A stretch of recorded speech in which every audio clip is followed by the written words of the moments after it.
वैसे सरकार के सामने इस समय सबसे ज्यादा बेचैनी का कारण तो वक्फ संशोधन अधिनियम पर हो रहा विरोध ही है। आज अजमेर शरीफ दरगाह में के जो सेक्रेटरी सैयद सरवर चिश्ती जो हैं, उन्होंने क्या कुछ कहा है।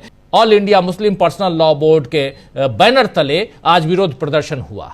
क्या कुछ कहा है सैयद सरवर चिश्ती ने, जरा सुनिए। ये दे रहा है कि मुसलमानों से और जो इंडिया की वननेस में यकीन करते हैं, तमाम हिंदुस्तानी जो देश में चाहते हैं कोई विभाजन ना हो, आपस में यूनिटी हो, किसी पे जुल्म ना हो, तो ये वक्फ की हम सख्त मुखालिफत करते हैं। This is against the spirit of Indian constitution. वहीं All India Muslim Personal Law Board के सचिव यासीन अली उस्मानी ने भी इसी मसले पर क्या कुछ कहा है, आइए जरा उनको भी सुन लेते हैं। हम लोगों ने सिर्फ इतनी बात कही है जो पहले से कह रहे हैं कि कानून वापस होना चाहिए।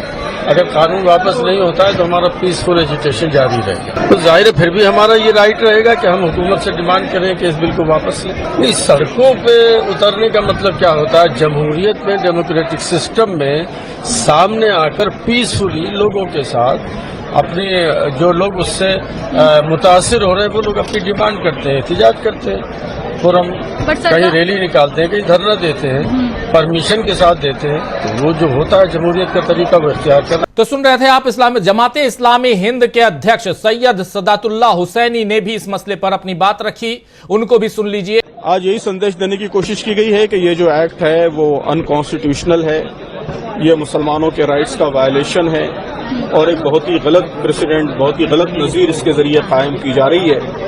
ये पूरे मुल्क में तफरीक पैदा करने, पोलराइजेशन पैदा करने, समाज में डिवाइड पैदा करने का ब्लूप्रिंट है ये। तो इसलिए पूरे मुल्क को, मुल्क के सारे अवाम को मुत्तहिद होकर इसकी मुखालफत करनी चाहिए और उस वक्त तक लड़ते रहना चाहिए, लड़ाई जारी रखनी चाहिए जब तक हुकूमत इसे वापस ना ले ले। देखिए, हुकूमत है उनके पास, तो जिसके पास हुकूमत होती है कुछ लोगों को मैनेज करना कोई ज्यादा मुश्किल बात नहीं होती। तो कुछ लोगों को मैनेज कर लिया होगा, लेकिन आप देख रहे हैं कि जो जितने मेन स्ट्रीम मुस्लिम संगठन हैं और मुसलमानों के मुख्तलिफ सेक्ट्स हैं, वो सारे के सारे आज यहाँ बिल की, इस एक्ट की मुखालफत के लिए मौजूद हैं।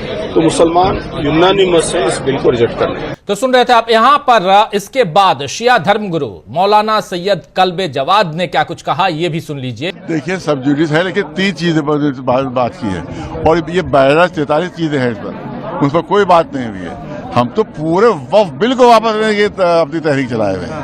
पूरा वक्फ बिल वापस हो, 2-3 नहीं, 3 चीजें आपने ले ली, उसके बाद बकिया को छोड़ दी, उसके बाद वो आजाद हो गए गवर्नमेंट में। नहीं, एक उसमें जितने भी क्लास सब पूरा वक्फ बिल वापस होना है, पूरा वक्फ बिल। ये हमारी लड़ाई है, असल लड़ाई ये है।